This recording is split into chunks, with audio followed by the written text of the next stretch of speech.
നമസ്കാരം. പ്രൈം ഡിബേറ്റിലേക്ക് സ്വാഗതം. സർജിക്കൽ സ്ട്രൈക്കിലൂടെ സന്ദീപ് വാര്യരെ കോൺഗ്രസ് സ്വന്തം പാളയത്തിലെത്തിച്ചു. ആദ്യം ചൂണ്ടയിട്ട CPM പിന്നീട് താൽപര്യം കാട്ടാതെ വന്നപ്പോൾ സന്ദീപിന് കോൺഗ്രസിന്റെ ഓഫർ ഏറെ ചിന്തിച്ചിട്ടാണെങ്കിലും സ്വീകരിക്കേണ്ടി വന്നു. മോദിയെ ഫ്രോഡെന്ന് വിളിച്ച കോൺഗ്രസ് നേതാവിനെ തെമ്മാടി എന്ന് തിരികെ വിളിച്ച് BJP അണികളുടെ കണ്ണിലുണ്ണിയായി മാറിയ സന്ദീപ് വാര്യർ പിന്നീട് ഇങ്ങോട്ട് പപ്പുമോൻ പിങ്കിമോൾ പ്രയോഗങ്ങളിലൂടെ സോഷ്യൽ മീഡിയയിൽ BJPക്കാരുടെ ആരാധനാപാത്രമായി മാറി. സതീശന്റെയും സുധാകരന്റെയും കീഴിൽ അച്ചടക്കമുള്ള കോൺഗ്രസുകാരനായി മാറിയ BJP സംഘ് പരിവാർ മുഖത്തെയാണ് പക്ഷേ ഇന്ന് കണ്ടത്. സ്നേഹത്തിന്റെ കടയിലേക്കെങ്കിൽ എന്നും ഉണ്ടാകണമെന്ന പരിഹാസം കെ മുരളീധരനിൽ നിന്നുണ്ടായെങ്കിലും ബാക്കി നേതാക്കളെല്ലാം സന്ദീപിനെ ഹാർദമായി സ്വീകരിക്കുന്നു. സന്ദീപ് നട്ടലുള്ളവനെന്ന് വലവിരിച്ച CPM ഇപ്പോൾ കോൺഗ്രസ് കഴുത്തിലിട്ട കാളിയനാക്കി. പാലക്കാട് 2 ദിവസം കൂടി പ്രചാരണം ബാക്കി നിൽക്കെ ഇനി എന്തെല്ലാം കാണേണ്ടി വരും? പ്രൈം ഡിബേറ്റ് ചർച്ച ചെയ്യുന്നു.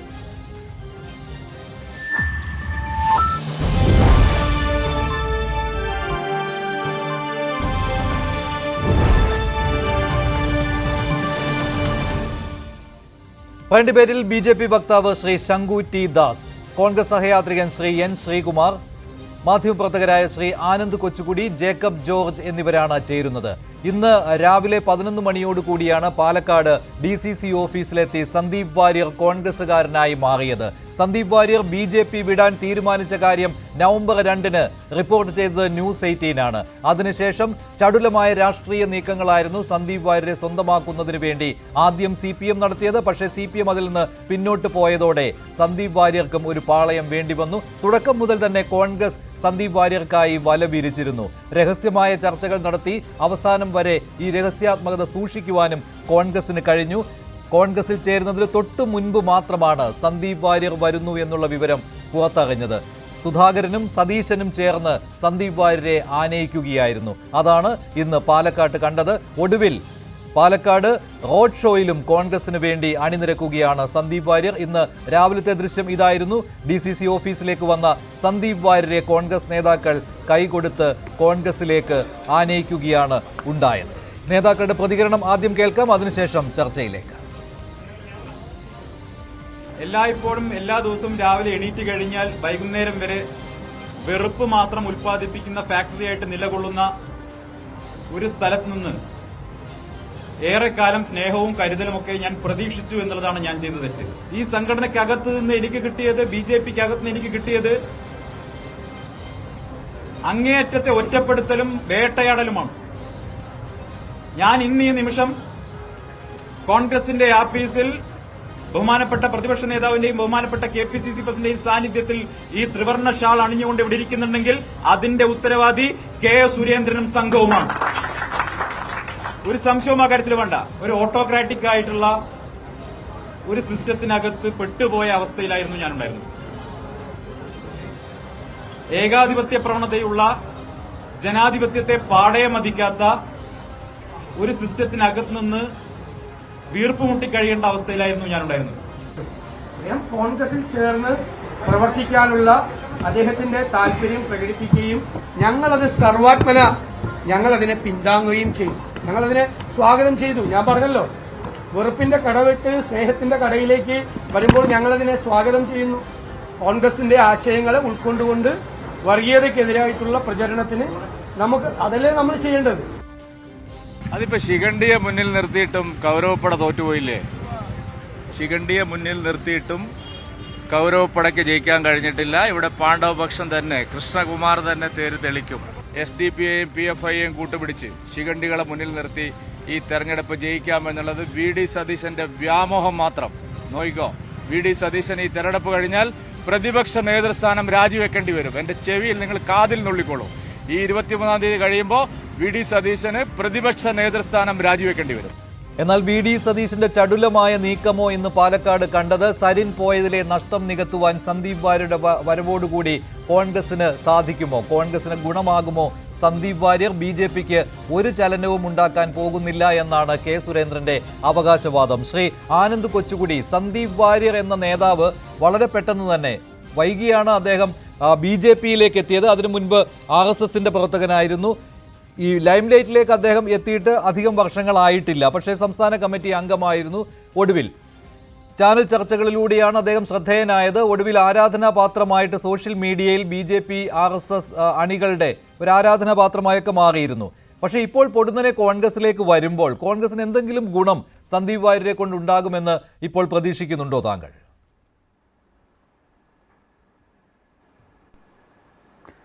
മഞ്ജുഷ്,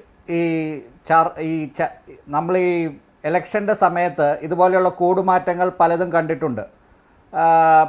ഇതിന് തൊട്ട് മുൻപാണ് പി സരിൻ CPM-ലേക്ക് പോയതും CPM-ന് ഒരു സ്ഥാനാർത്ഥിയെ തന്നെ ഇല്ലാത്ത അവസ്ഥയിൽ, അല്ലെങ്കിൽ ഒരു പ്രമുഖനായ, അല്ലെങ്കിൽ എല്ലാവരും ഒറ്റക്കെട്ടായി പറയാൻ സാധ്യതയുള്ള ഒരാളില്ലാത്ത ഒരു അവസ്ഥയിൽ പെട്ടെന്ന് അവർക്ക് സരിനെ കിട്ടിയപ്പോൾ അതൊരു തുറപ്പ് ചീട്ടായിട്ട് CPM അവതരിപ്പിക്കുന്നത് നമ്മൾ കണ്ടു. സന്ദീപ് വാര്യരുടെ കാര്യമെടുത്താൽ സന്ദീപ് വാര്യർ സരിനെ പോലെ തന്നെ സ്ഥാനാർത്ഥിത്വം ആഗ്രഹിച്ചിരുന്നു എന്ന് മാത്രമല്ല, സന്ദീപ് വാര്യർ പാലക്കാട് മത്സരിച്ചിരുന്നെങ്കിൽ പാലക്കാട് BJPക്ക് ജയിക്കാമായിരുന്നു. ഇത് ഞാൻ തമാശയായിട്ട് പറയുന്നതല്ല, അല്ലെങ്കിൽ ഞാൻ ഒരു ചാനൽ ചർച്ചയിൽ വെറുതെ അങ്ങ് പറയുന്നതല്ല. എനിക്ക് ഓർമ്മയുണ്ട്, ഈ പുതുപ്പള്ളി തെരഞ്ഞെടുപ്പിൻ്റെ സമയത്ത് BJPയുടെ ഒരു ദേശീയ നേതാവ് അവിടെ പുതുപ്പള്ളിയിലെ BJPയുടെ ഇലക്ഷൻ കമ്മിറ്റി ഓഫീസിൽ വന്നിരിക്കുന്നുണ്ട്. അവിടെ ഇപ്പോഴത്തെ കേന്ദ്രമന്ത്രി ജോർജ് കുര്യൻ തുടങ്ങി പ്രമുഖ നേതാക്കളെല്ലാം അവിടെ ഇരിപ്പുണ്ട്. അപ്പോൾ അന്ന് അദ്ദേഹത്തിന് എന്നെ മുൻപരിചയമുള്ളത് കൊണ്ട് എന്നോട് ചോദിച്ചു, ഇങ്ങനെ എന്താണ് പുതുപ്പള്ളിയിലെ അവസ്ഥ. അപ്പം ഞാൻ പറഞ്ഞു, പുതുപ്പള്ളിയിൽ അവിടെ ലിജിൻ ലാൽ വെറുതെ ഒരു പേരിന് മത്സരിക്കുന്നു എന്നതല്ലാതെ എന്ത് സാധ്യത, നിങ്ങളിവിടെ വെറുതെ പൈസയൊക്കെ മുടക്കിയിട്ട് എന്താണ്, അല്ലെങ്കിൽ ഒഴുക്കിയിട്ട് പ്രത്യേകിച്ച് കാര്യമൊന്നുമില്ല. പക്ഷേ പാലക്കാട് പോലെയുള്ള സ്ഥലങ്ങളിൽ നിങ്ങൾക്ക് നല്ല സാധ്യത ഉണ്ട്, അല്ലെങ്കിൽ തിരുവനന്തപുരത്തൊക്കെ ഉണ്ട് എന്ന രീതിയിൽ ഞാൻ പറഞ്ഞു. അപ്പം ഞാൻ അന്ന് പറഞ്ഞ പേരുകളിൽ ഒരാൾ ഈ സന്ദീപ് വാര്യരാണ്. സന്ദീപ് വാര്യർ ഇപ്പോഴാണ് പലർക്കും അതിൻ്റെ ഒരു ഗുട്ടൻസ് പിടികിട്ടിയത്. അതായത് അദ്ദേഹത്തിൻ്റെ അമ്മ മൂത്താൻ സമുദായം പാലക്കാട് മുനിസിപ്പാലിറ്റിയിൽ ഒരു ഗണ്യമായ വോട്ടുള്ള BJPയോട് ചെറിയ രീതിയിൽ ഈ കൃഷ്ണകുമാറിൻ്റെ ചില നീക്കങ്ങളുമൊക്കെയായിട്ട് ബന്ധപ്പെട്ട് BJPയുമായിട്ട് ചെറിയ രീതിയിൽ ഇപ്പോൾ ഒരു അകൽച്ച, അത് ആ പ്രശ്നം പരിഹരിച്ചു എന്നാണ് കേട്ടോ. ഇപ്പോൾ ആ പ്രശ്നം പരിഹരിച്ചിട്ടുണ്ട് എന്നാണ് BJP അണികളും അത് തന്നെയാണ് പറയുന്നത്. ആ പ്രശ്നം പരിഹരിച്ചിട്ടുണ്ട്, അവർ BJPക്ക് ഒപ്പമാണെന്നാണ്. സന്ദീപ് വാര്യർ എന്ന വാര്യർ വാല് വെച്ച് അദ്ദേഹത്തിന് അതെ. അപ്പോൾ ഈ മൂത്താൻ സമുദായത്തിൻ്റെ കാര്യം മാറ്റിവെച്ചാൽ തന്നെ വാര്യർ എന്ന അദ്ദേഹത്തിൻ്റെ അമ്പലവാസി വാല് വെച്ച് അദ്ദേഹത്തിന് കൽപ്പാത്തിയിലെ വോട്ടർമാരെയും പ്രത്യേകിച്ച് ഷാഫി പറമ്പിൽ മാറി രാഹുൽ മാങ്കൂട്ടത്തിലിനാണ് ഇത്തവണ കൽപ്പാത്തിയിലെ വോട്ടർമാർ ആ ഷാഫിയോടുള്ള വ്യക്തിപരമായ സ്നേഹം അവർക്ക് രാഹുലിനോടുണ്ടാകുമോ എന്നൊക്കെയുള്ള ഒരവസ്ഥയിൽ അവിടെ സന്ദീപ് വാര്യർക്ക് അദ്ദേഹത്തിൻ്റെ സവർണ ആ ഒരു ടാഗ് വെച്ച് അദ്ദേഹത്തിന് കൽപ്പാത്തിയിലും പാലക്കാട് മറ്റ് ഈ കൽപ്പാത്തിയിൽ മാത്രമല്ല കേട്ടോ, പാലക്കാട് കണ്ണാടിയിലും മാത്തൂരിലും ഉൾപ്പെടെ അഗ്രഹാരങ്ങളുണ്ട്. അപ്പോൾ അവിടെയൊക്കെ ഈ വാര്യർക്ക് വോട്ടുകൾ പിടിക്കാനുള്ള ഒരു സാഹചര്യം ഉണ്ടായിരുന്നു. അപ്പോൾ വാര്യർ അവിടെ നിന്നെങ്കിൽ അവിടെ BJPക്ക് ജയിക്കാനുള്ള സാഹചര്യം ഈ ശ്രീധരനോളം ഒപ്പമില്ലെങ്കിലും അതിന് തൊട്ടടുത്ത് ഉണ്ടാകുമായിരുന്നു. അല്ലെങ്കിൽ ശോഭാ സുരേന്ദ്രൻ ഒരു നല്ല സ്ഥാനാർത്ഥിയാകുമായിരുന്നു. പക്ഷേ ഈ ഇലക്ഷന് 4 മാസം മുൻപ് തന്നെ BJP തീരുമാനിക്കുന്നു, വളരെ ഏകപക്ഷീയമായിട്ട് തീരുമാനിക്കുന്നു അവിടെ കൃഷ്ണകുമാർ മതി. അത് 4 മാസം മുൻപ് തീരുമാനിച്ചു എന്ന് പറയുമ്പോൾ തന്നെ അപ്പോഴും ഈ ശോഭയ്ക്കും സന്ദീപ് വാര്യർക്കൊക്കെ അപ്പോഴും ഒരു സാധ്യത അവർ മുന്നിൽ കാണുന്നുണ്ട്. ശരിയാണ്, അതൊക്കെ ശരി തന്നെയാണ്. പക്ഷേ എന്നാലും ഈ സന്ദീപ് വാര്യർ ഇപ്പോൾ BJPയിൽ നിന്ന് പോരേണ്ട ഒരു പ്രത്യേക കാരണം ഒരു കൺവിൻസിംഗ് ആയ രീതിയിൽ പറഞ്ഞു ഫലിപ്പിക്കുവാൻ പറ്റുന്നില്ല. അദ്ദേഹത്തോട് എന്തൊക്കെയോ വലിയ അവഗണന കാട്ടി എന്നൊക്കെ രീതിയിലാണല്ലോ സന്ദീപ് വാര്യർ അവതരിപ്പിക്കുന്നത്. അതും ഈ ഉപതെരഞ്ഞെടുപ്പ് സമയത്ത്, വളരെ നിർണായകമായ ഉപതെരഞ്ഞെടുപ്പ് സമയത്ത് അദ്ദേഹം പാർട്ടിയിൽ നിന്ന് എന്തൊക്കെയോ പ്രതീക്ഷിച്ചു, അത് കിട്ടിയില്ല എന്നാണല്ലോ അതിന് അർത്ഥം. പക്ഷേ കുറഞ്ഞ സമയം കൊണ്ട് അദ്ദേഹത്തിന് പാർട്ടിയിൽ നല്ല രീതിയിൽ ഉയർന്നു വരാൻ കഴിഞ്ഞിട്ടുണ്ട്, തെരഞ്ഞെടുപ്പ് രാഷ്ട്രീയത്തിലേക്കും വരാൻ കഴിഞ്ഞിട്ടുണ്ട്. അദ്ദേഹം ഷൊർണൂരിൽ മത്സരിച്ചപ്പോൾ ന്യായമായ വോട്ടുകളും അദ്ദേഹം നേടിയിട്ടുണ്ട്. ചെറിയ വ്യത്യാസത്തിനാണ് 3ാം സ്ഥാനത്തേക്ക് പോയത്. അപ്പോൾ ഇതെല്ലാം തെരഞ്ഞെടുപ്പ് രാഷ്ട്രീയത്തിലും അതുപോലെ തന്നെ സംഘടനാ രംഗത്തും ഒക്കെ അദ്ദേഹത്തിന് അവസരങ്ങൾ കിട്ടിയിട്ടുണ്ട്. ഇടയ്ക്ക് കുറച്ച് സമയം വക്താവ് എന്ന പദവിയിലെത്തിയിരുന്നു, അവിടെ നിന്ന് മാറ്റി നിർത്തി. പിന്നീട് പാനലിസ്റ്റായിട്ട് തന്നെ, ചാനൽ ചർച്ചകളിലെ പാനലിസ്റ്റായിട്ട് തന്നെ തിരികെ കൊണ്ടുവരികയും ചെയ്തിട്ടുണ്ട്. അപ്പോൾ ഒരു കൺവിൻസിംഗ് ആയിട്ട് എന്താണ് കാരണം BJPയിൽ നിന്ന് പോകാൻ, അത് വ്യക്തമാക്കുവാൻ സന്ദീപ് വാര്യർക്ക് കഴിഞ്ഞിട്ടുണ്ടോ? ഒടുവിൽ CPM-ൽ ചേരാൻ ആഗ്രഹം കാണിക്കുകയും അത് നടക്കാതെ വന്നപ്പോൾ കോൺഗ്രസിന്റെ കൈ പിടിക്കുകയും ചെയ്തു. അങ്ങനെ ഒരു ചിത്രമാണ് വെളിയിലേക്ക് വരുന്നത്.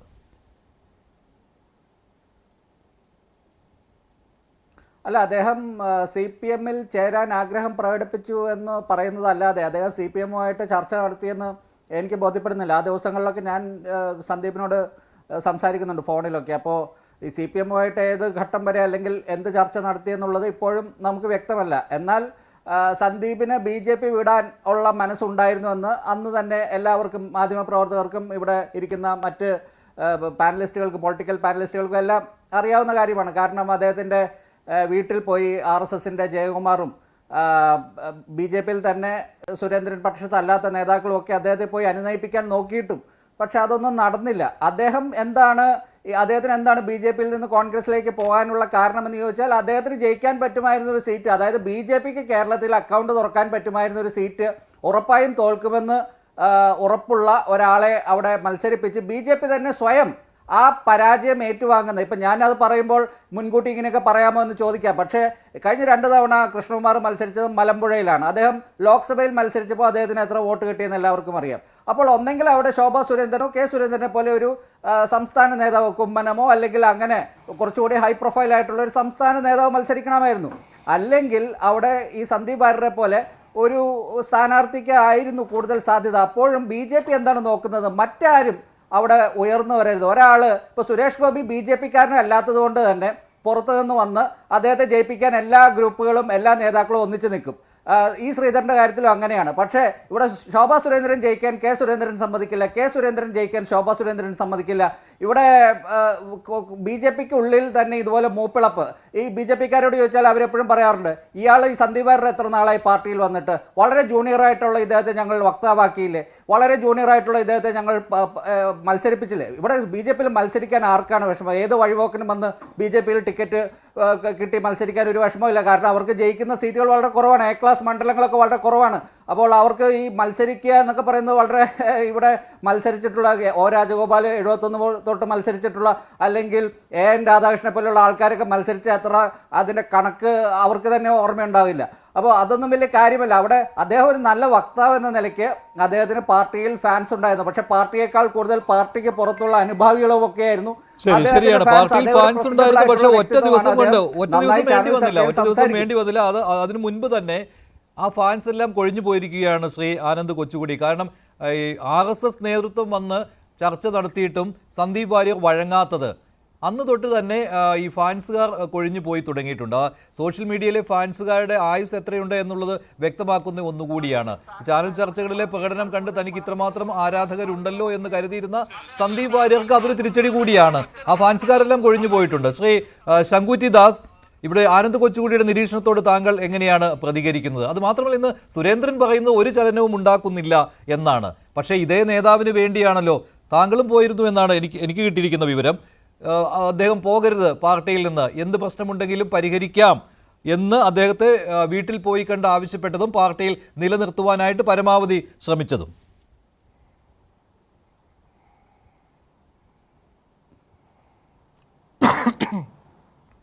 ശ്രീ മഞ്ജുഷ്, ഞാൻ പോയിട്ടില്ല. ഞാൻ അദ്ദേഹത്തെ ഫോണിൽ വിളിച്ച് സംസാരിച്ചിട്ടുണ്ടായിരുന്നു. സ്വാഭാവികമായിട്ടും കഴിഞ്ഞ ദിവസം വരെ നമുക്കൊപ്പം പ്രവർത്തിച്ചിരുന്ന ഒരാൾ, ആശയപരമായിട്ടോ പ്രത്യയശാസ്ത്രപരമായിട്ടോ നമ്മളോട് യാതൊരു വിരോധമോ എതിർപ്പോ ഇല്ലാത്ത ആൾ, സംഘടനയോടോ സംഘടനയുടെ ദേശീയ നേതൃത്വത്തോടോ വിയോജിപ്പില്ലാത്ത ആൾ, സംസ്ഥാന നേതൃത്വത്തോട് പോലും പരസ്യമായിട്ടുള്ള വിയോജിപ്പില്ലാത്ത ആൾ, ഒരു സംഭവത്തിൻ്റെ അടിസ്ഥാനത്തിൽ ഉണ്ടായിട്ടുള്ള ചെറിയ നീരസം കൊണ്ട് മാത്രം തെരഞ്ഞെടുപ്പ് പ്രവർത്തനത്തിൽ പങ്കെടുക്കാതെ മാറിയിരിക്കുമ്പോൾ സ്വാഭാവികമായിട്ട് അദ്ദേഹത്തെ കണ്ട് സംസാരിക്കാനും കാര്യങ്ങൾ പറഞ്ഞ് ധരിപ്പിക്കാനും തിരിച്ചു കൊണ്ടുവരാനും വേണ്ടിയിട്ടുള്ള ഒരു ശ്രമമൊക്കെ ഉണ്ടാവുമല്ലോ. അങ്ങനെ സംഘടന ചുമതലപ്പെടുത്തിയതിൻ്റെ അടിസ്ഥാനത്തിൽ ഞാൻ അദ്ദേഹത്തെ വിളിക്കുകയും സംസാരിക്കുകയൊക്കെ ചെയ്തിരുന്നു. പക്ഷെ അന്ന് സംസാരിച്ച കാര്യങ്ങൾ എന്താണ്, അന്ന് ഞങ്ങൾ തമ്മിൽ നടന്നിട്ടുള്ള ചർച്ച എന്താണ്, അതൊന്നും ഇപ്പോൾ പറയുന്നത് ശരിയാണെന്ന് ഞാൻ കരുതുന്നില്ല. അത് അന്നത്തെ ഒരു സൗഹൃദത്തിലും അന്നത്തെ ഒരു ബന്ധത്തിലും ഞങ്ങൾ പല കാര്യങ്ങളും സംസാരിക്കുകയൊക്കെ ചെയ്തിട്ടുണ്ട്. ഏതായാലും K സുരേന്ദ്രൻ്റെ നിരീക്ഷണം വളരെ ശരിയാണ് എന്നുള്ളതാണ് എൻ്റെയും ഒരു ബോധ്യം. സന്ദീപിൻ്റെ തീരുമാനം ശരിയാണോ തെറ്റാണോ എന്നുള്ളത് കാലം തെളിയിക്കട്ടെ. അദ്ദേഹത്തിന് എല്ലാ ആശംസകളും നേരിടുകയാണ്. അദ്ദേഹത്തിന് കോൺഗ്രസിൽ വലിയ നിലയിലെത്താനും വലിയ സ്ഥാനങ്ങൾ അലങ്കരിക്കാനും അദ്ദേഹത്തിൻ്റെ ആഗ്രഹത്തിനൊത്ത് ഉയരാനും ഒക്കെ സാധിക്കട്ടെ. പക്ഷേ പാലക്കാട് തെരഞ്ഞെടുപ്പിനെ സംബന്ധിച്ചാണ് ചോദ്യമെങ്കിൽ ഈ തീരുമാനം പാലക്കാട് തെരഞ്ഞെടുപ്പിന് ഒരു നിലയ്ക്കും ബാധിക്കുകയില്ല. BJP വിജയം ഉറപ്പിച്ചിരിക്കുന്ന ഒരു മണ്ഡലമാണ് പാലക്കാട് മണ്ഡലം. അതിൽ എന്തൊക്കെ സംഭവിച്ചാലും, നേതാക്കന്മാർ എന്തൊക്കെ സംഭവിച്ചാലും, താഴെത്തട്ടിലുള്ള അണികൾ ഈ പാർട്ടി ഇത്തവണ ജയിപ്പിക്കണമെന്നുള്ളൊരു നിശ്ചയദാർഢ്യത്തോടു കൂടി, ഉറച്ച ബോധ്യത്തോടു കൂടി വളരെ ക്രിയാത്മകമായിട്ടുള്ള പ്രവർത്തനത്തിൽ ഏർപ്പെട്ടുകൊണ്ടിരിക്കുകയാണ്. 180 ബൂത്തുകളിലും എണ്ണയിട്ട യന്ത്രം പോലെ BJPയുടെ മിഷനറി പ്രവർത്തിച്ചുകൊണ്ടിരിക്കുകയാണ്. മേലെയുള്ള ചാനൽ ചർച്ചകളിലോ അല്ലെങ്കിൽ സോഷ്യൽ മീഡിയയിലോ ഒക്കെ വലിയ സ്വാധീനമുള്ള ആരെങ്കിലും എടുക്കുന്ന തീരുമാനങ്ങളൊന്നും ഗ്രൗണ്ടിലെ വർക്കറെയോ സാധാരണ മനുഷ്യരെയോ ബാധിക്കുന്നതല്ല. തെരഞ്ഞെടുപ്പിൻ്റെ ഫലത്തെ ഒരു നിലയ്ക്കും സന്ദീപ് വാര്യരുടെ കോൺഗ്രസ് പ്രവേശനം സ്വാധീനിക്കില്ല. ശ്രീ ശങ്കുറ്റി ദാസ്, പക്ഷേ ഈ സന്ദീപ് വാര്യർ പറഞ്ഞ കുറേ കാര്യങ്ങളുണ്ട്. അതിൽ കോൺഗ്രസ് ആഗ്രഹിച്ച ഒരു പ്രധാനപ്പെട്ട കാര്യമുണ്ട്. ഇവിടെ CPM BJP ഡീലാണ് നടക്കുന്നത് എന്നുള്ള കാര്യം പൊതുസമൂഹത്തെ കൂടുതൽ വ്യക്തമായിട്ട് അറിയിക്കുക എന്നുള്ളത്. അതിന്ന് സന്ദീപ് വാര്യർ പറയുകയും ചെയ്തു. അവിടെ ഈ കൊടകരയും കരുവന്നൂരും തമ്മിലുള്ള അഡ്ജസ്റ്റ്മെന്റ് ഇത് അദ്ദേഹം പറയുന്നു. താൻ പാർട്ടിയിൽ ചില കാര്യങ്ങൾ ഉന്നയിച്ചിരുന്നു, അതിൽ താൻ ഒറ്റപ്പെട്ടു പോവുകയായിരുന്നു, അതാണ് താൻ ചെയ്ത കുറ്റം. അതിൽ അദ്ദേഹം പറയുന്നത് ഈ ഡീലിനെ പറ്റിയുള്ള കാര്യങ്ങളാണ്. അതുപോലെ തന്നെ ധർമ്മരാജന്റെ കോൾ ലിസ്റ്റിൽ താൻ ഇല്ലാതെ വന്നത് തൻ്റെ കുറ്റമായി മാറുകയായിരുന്നു. അവിടെ സുരേന്ദ്രനെ ഉന്നം വയ്ക്കുകയാണ് അദ്ദേഹം. അപ്പോൾ പാർട്ടിയിൽ ഉള്ള പല രഹസ്യങ്ങളും സന്ദീപ് വാര്യർക്ക് അറിയാം. പാർട്ടിയിൽ തിരുത്തലുകൾക്ക് ശ്രമിച്ച ഒരു തിരുത്തൽവാദിയായിട്ട് അദ്ദേഹം സ്വയം അവതരിപ്പിച്ചുകൊണ്ട് വരുമ്പോൾ അവിടെ ഈ CPM BJP ഡീൽ അത് ആരോപിക്കാൻ പറ്റിയ ഏറ്റവും ഉതകുന്ന ഒരാൾ എന്നൊരു ഇമേജ് കോൺഗ്രസിനും കിട്ടുകയാണ്. കോൺഗ്രസിന്റെ ആവശ്യവും അതായിരുന്നു. അത് തന്ത്രപരമായിട്ട് അവർ നിറവേറ്റുകയും ചെയ്തിട്ടുണ്ട്. അത് പാലക്കാട് തെരഞ്ഞെടുപ്പിലെ ഒരു ആയുധം കൂടിയാണല്ലോ.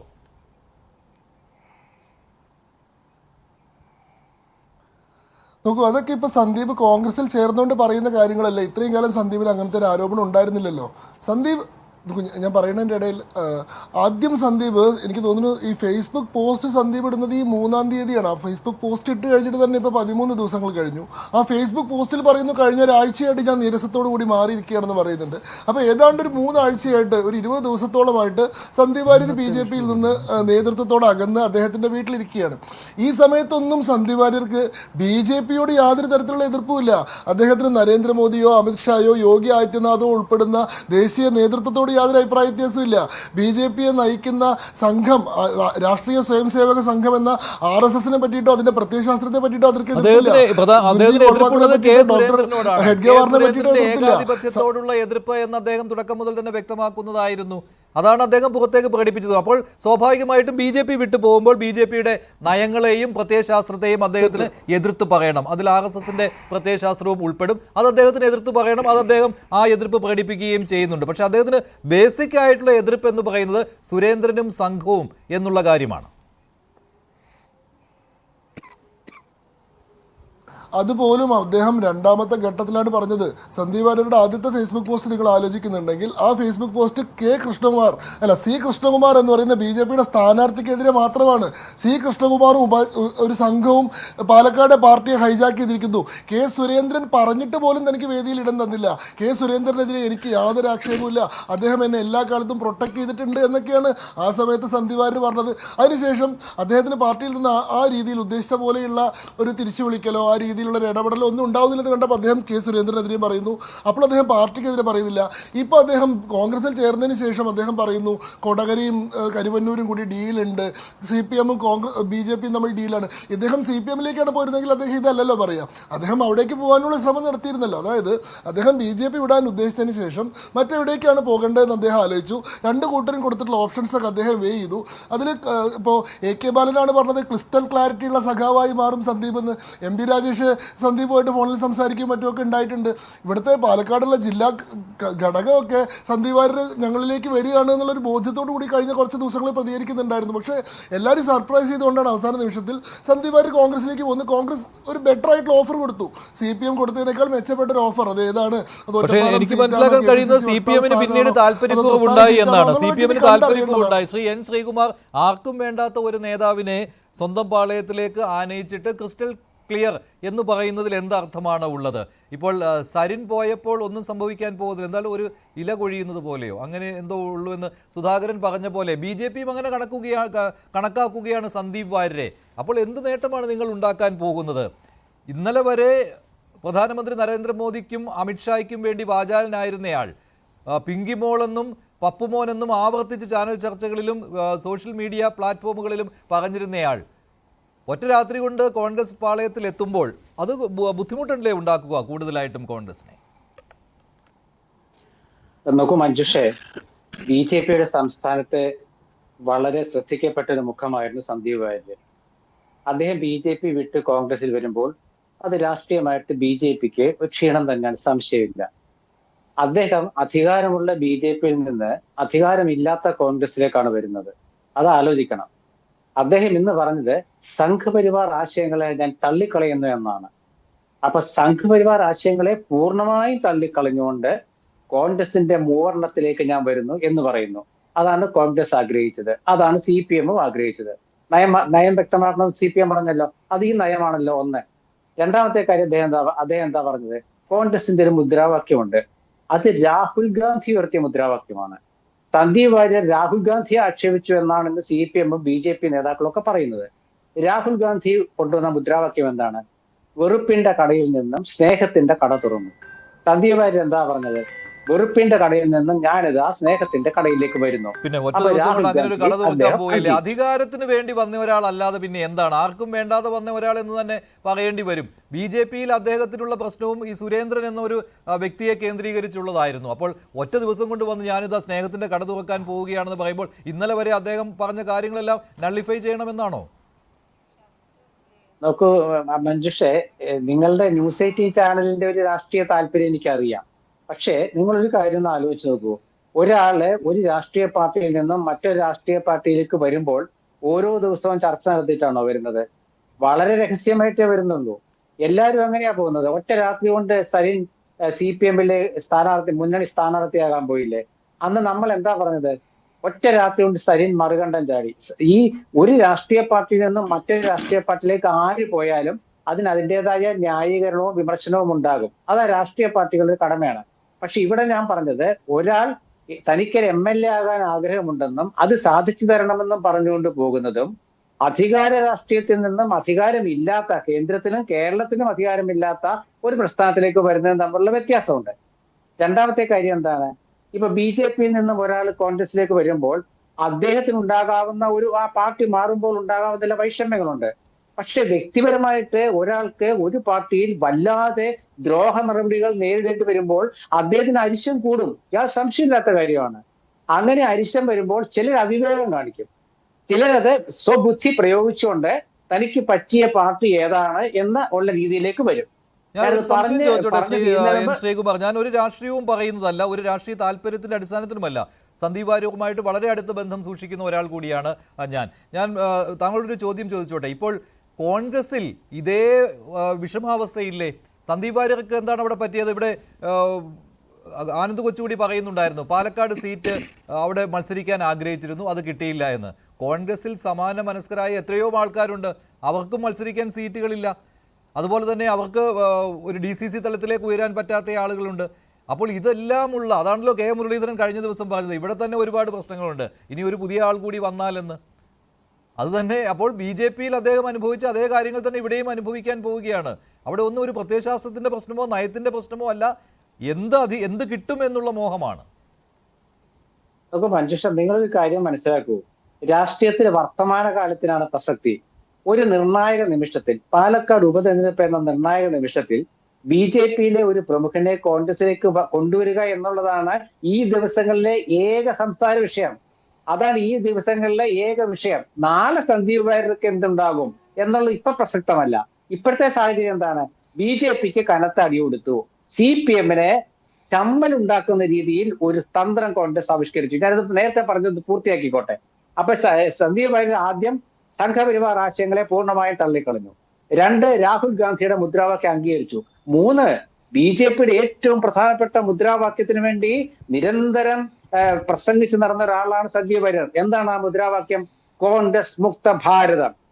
കോൺഗ്രസ് മുക്ത ഭാരതം സാധ്യമല്ലെന്നും ഞാനിത് ആ കോൺഗ്രസിലേക്ക് പോകുന്നുവെന്നും സന്ദീപ് വാര്യർ പറയുന്നു. ഈ 3 കാര്യങ്ങൾ അദ്ദേഹത്തിന്റെ നയമായി വ്യക്തമാക്കപ്പെട്ടു. പിന്നെ ശ്രീ മഞ്ജുഷ പറഞ്ഞ കാര്യം, കോൺഗ്രസിൽ നാളെ സന്ദീപ് വാര്യർ എന്താവും എന്നുള്ളത് ഇന്ന് പ്രസക്തമല്ലെന്ന് ഞാൻ പറയാൻ കാരണം, കഴിഞ്ഞ 2 ആഴ്ചയ്ക്കുള്ളിൽ കോൺഗ്രസ് നേതൃത്വം സുപ്രധാനമായ 2 രാഷ്ട്രീയ തന്ത്രങ്ങൾ ആവിഷ്കരിച്ചു. 2 രാഷ്ട്രീയ തന്ത്രങ്ങൾ.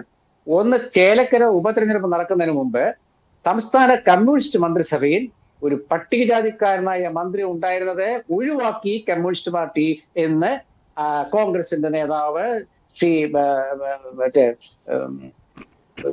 പേര് പെട്ടെന്ന് മനസ്സിൽ പോണു, കോൺഗ്രസ് നേതാവ് പറഞ്ഞു. രണ്ടാമത്തെ കാര്യം എന്താണ്? ഇപ്പോൾ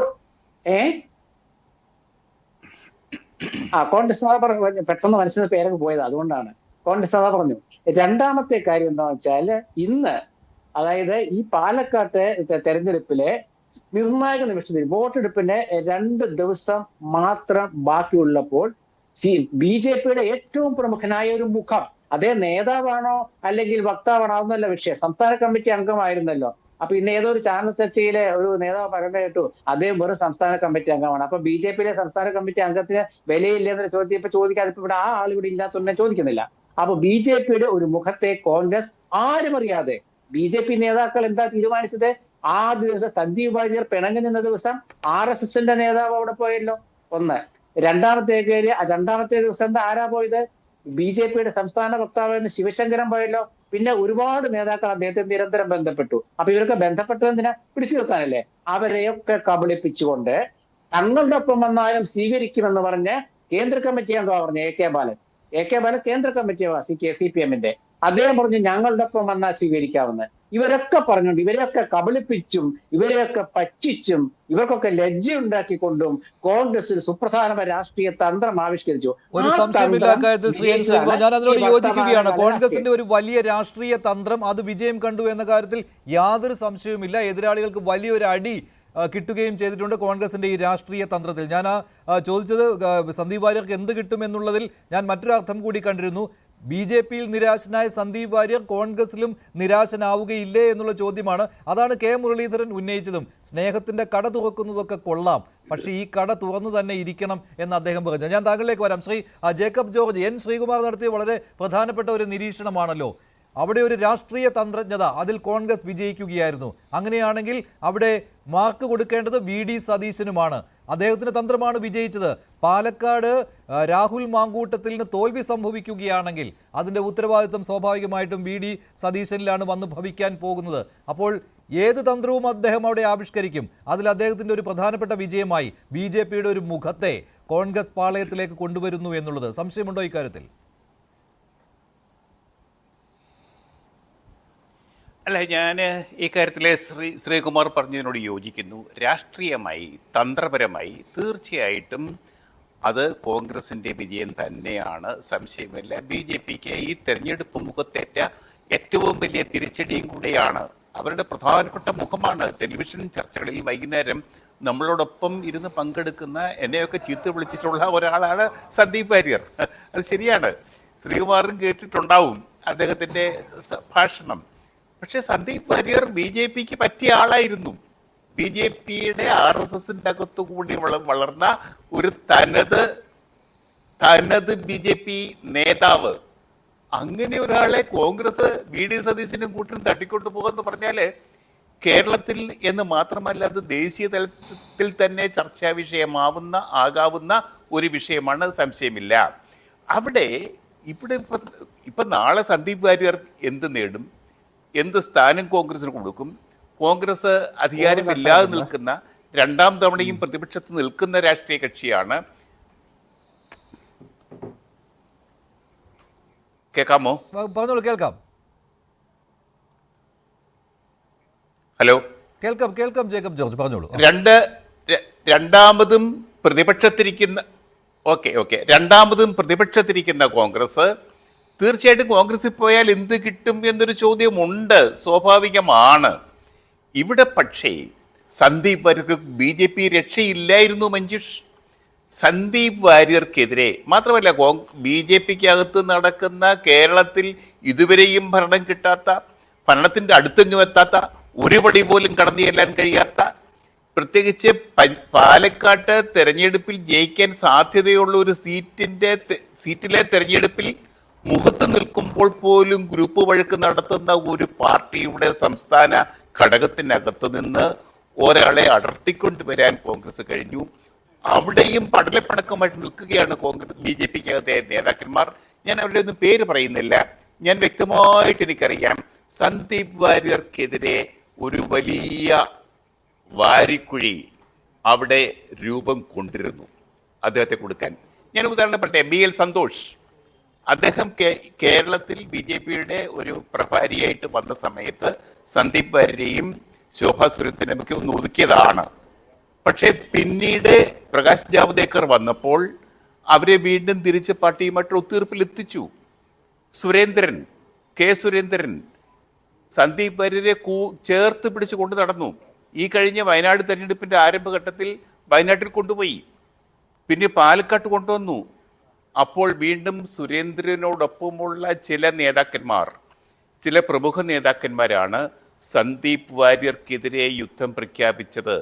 ഇങ്ങേരെ ഇവിടെ വെച്ചുകൊണ്ടിരിക്കാൻ പാടില്ല എന്ന് സുരേന്ദ്രൻ്റെ മേൽ സമ്മർദ്ദം മുറുക്കി മഞ്ജുഷ്. അതാണ് ബി ജെ പി. എങ്ങനെ ചെയ്യും? ഈ മനുഷ്യന്മാർ ചുറ്റും എതിരാളികൾ പാർട്ടിക്കകത്ത് സ്വന്തം പടക്കളത്തിൽ നിന്നാൽ ഒരാൾക്ക് എങ്ങനെ പ്രവർത്തിക്കാൻ പറ്റും? ഇതൊക്കെ കോൺഗ്രസിലും പലയിടത്തും നടന്നുകൊണ്ടിരിക്കുന്ന സംഭവമാണ്. പക്ഷെ അവിടെ ബി ജെ പിയിൽ നിന്ന് അറിയുന്ന മറ്റൊരു കാര്യം എന്ന് പറയുന്നത് കെ സുരേന്ദ്രൻ തന്നെ ഒരിക്കൽ ഈ വക്താവ് സ്ഥാനത്ത് നിന്ന് അദ്ദേഹത്തെ മാറ്റിയതാണല്ലോ. ചാനൽ ചർച്ചകളിലെ പാനലിസ്റ്റ് സ്ഥാനത്ത് നിന്നും അദ്ദേഹത്തെ മാറ്റിയിരുന്നു. ആരെ?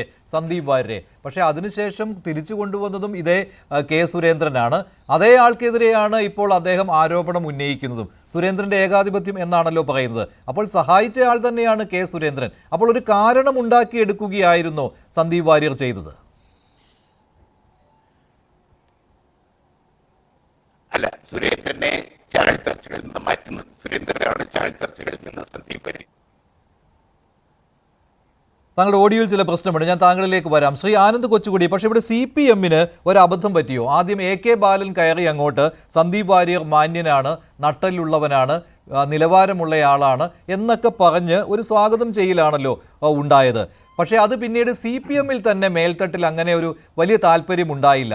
ഈ സമയത്ത് ഇങ്ങനെ ഒരാളെ BJP-യിൽ നിന്ന് CPM-ലേക്ക് കൊണ്ടുവന്നാൽ അവിടെ ആ ഡീൽ ആരോപണം വീണ്ടും ഉയർന്നു വരും. അത് വേണ്ട, ഇപ്പോൾ ഉപതെരഞ്ഞെടുപ്പ് കഴിഞ്ഞിട്ട് ഇതിനെപ്പറ്റിയുള്ള ആലോചന മതി എന്നതിലേക്ക് വന്നതോടുകൂടി കോൺഗ്രസിന് ശക്തിയായിട്ട് തന്നെ, കോൺഗ്രസ് ആദ്യം തന്നെ ആഗ്രഹിച്ചിരുന്നു ഇങ്ങനെ ഒരാളെ അടർത്തിയെടുത്ത് കൊണ്ടുവരണമെന്ന്. അപ്പോൾ ഒരു വീണ് കിട്ടിയ ഒരു അവസരമായിട്ട് കോൺഗ്രസ് അത് മുതലെടുക്കുകയും ചെയ്തു.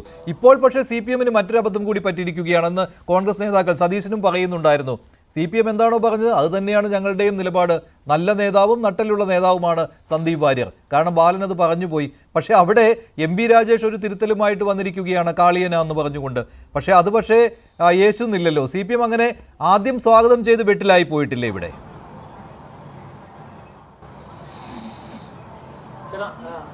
അല്ല, ഇവിടെ നമ്മൾ ഈ കേരളത്തിലെ മാധ്യമങ്ങൾ ഉൾപ്പെടെ CPM-ന്റെ സർട്ടിഫിക്കറ്റിനാണ് പ്രാധാന്യം കൊടുക്കുന്നത്.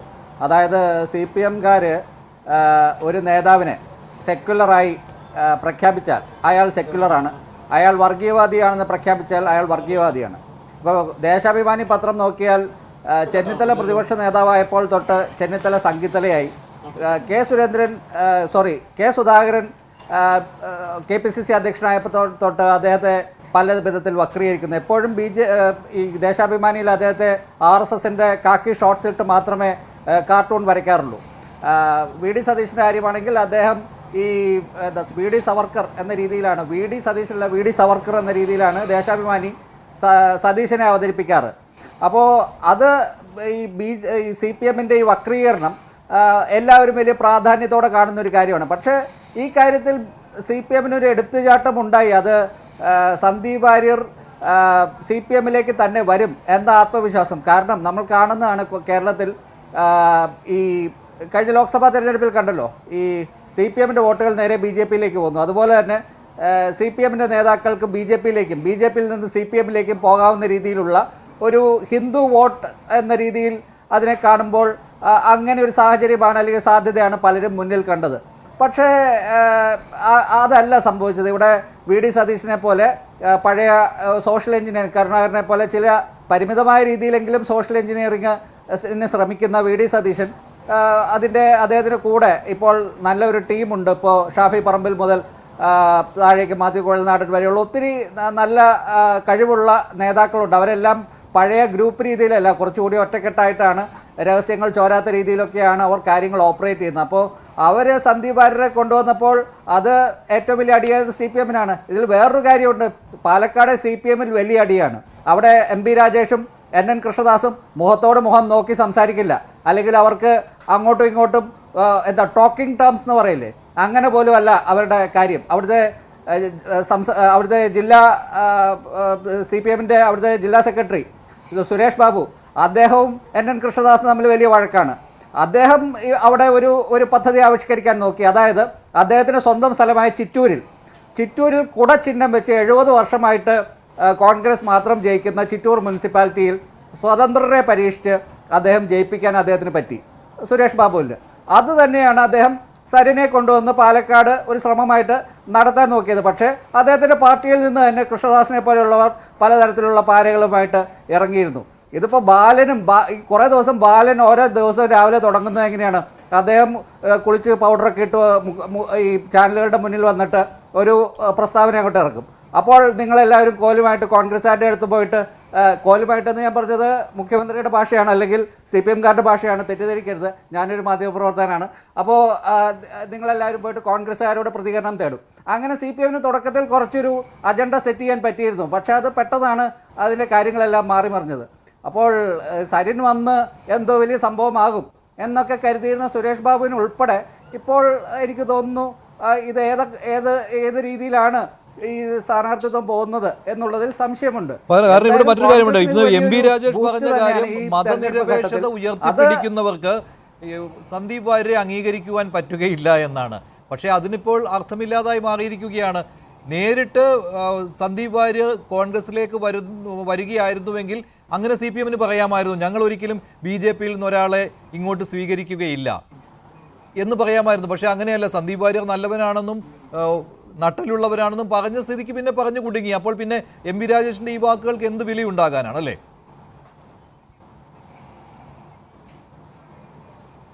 അല്ല, ഇവിടെ കേരളത്തിൽ OK വാസുവിനെ പോലെ CPM-ന്റെ നേതാക്കളെ കൊല്ലാൻ നടന്ന RSS-കാരെയൊക്കെ എടുത്ത് ആ പാർട്ടിയിൽ തെറ്റിപ്പോറ്റുന്ന പാർട്ടിയാണ് CPM. ഇത് കേരളത്തിലെ മാധ്യമങ്ങൾ ഇങ്ങനെ CPM-ന് ഒരു വലിയ രീതിയിലൊരു ഹൈ മോറൽ ഗ്രൗണ്ട് കൊടുത്തിട്ടുണ്ട്. അതുകൊണ്ട് തന്നെ CPM-കാർ പറയുന്നതെല്ലാം ആണ് ശരിയെന്ന രീതിയിൽ സംസാരിച്ചപ്പോൾ തന്നെ സന്ദീപ് വാര്യരെ സ്വാഗതം ചെയ്തുകൊണ്ട് AK ബാലൻ സംസാരിച്ച അതേ ഇന്റർവ്യൂവിൽ തന്നെ ഞാൻ അദ്ദേഹത്തോട് ചോദിച്ചിരുന്നു, ഇതിനു മുൻപും RSS-കാർ വന്നിട്ടുള്ളതാണല്ലോ എന്നുള്ള കാര്യം പറഞ്ഞു. അല്ല, അത് പറഞ്ഞുകൊണ്ടാണ് അദ്ദേഹം ഇതിനെ ന്യായീകരിച്ചതും. കാരണം അവരുടെ നയം മാറി അവരവരുടെ നിലപാട് വ്യക്തമാക്കി വന്നു കഴിഞ്ഞാൽ പിന്നെ സ്വീകരിക്കുന്നതിന് ഒരു പ്രശ്നവുമില്ല എന്നാണ് പറയുന്നത്. അപ്പോൾ കോൺഗ്രസിലേക്ക് വന്നാൽ സ്വീകരിക്കുന്നതിന് പ്രശ്നം, CPM-ലേക്ക് വന്നു കഴിഞ്ഞാൽ സ്വീകരിക്കുന്നതിന് പ്രശ്നമില്ല. അതാണിപ്പോൾ കാണുന്നത്.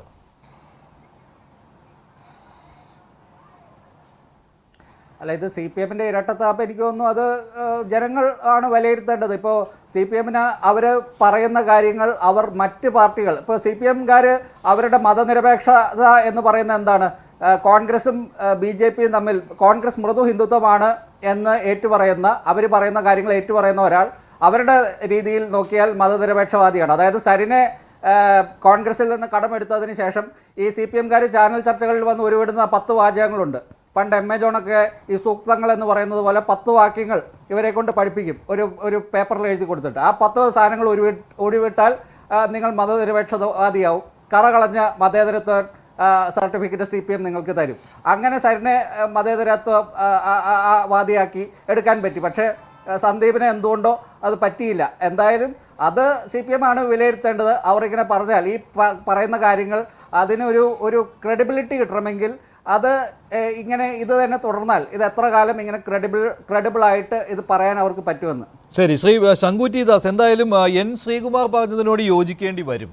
കാരണം ഈ ഒരു സമയത്ത് BJP-യിൽ നിന്ന് ഒരു പ്രമുഖനെ അടർത്തിയെടുത്ത് കൊണ്ടുവരിക എന്നുള്ളത് അതൊരു രാഷ്ട്രീയ വിജയം തന്നെയാണ്. കാരണം ഈ ഒരു തന്ത്രം പ്രയോഗിക്കുന്നത് കൂടുതലും BJP ആണ്. അത് ദേശീയ തലം മുതൽ ഈ കേരളത്തിൽ വരെ അത് പ്രാബല്യത്തിൽ വരുത്തി കഴിഞ്ഞു നിങ്ങൾ. അപ്പോൾ അതിൽ നിങ്ങൾ ഊറ്റം കൊള്ളുന്നുമുണ്ട്.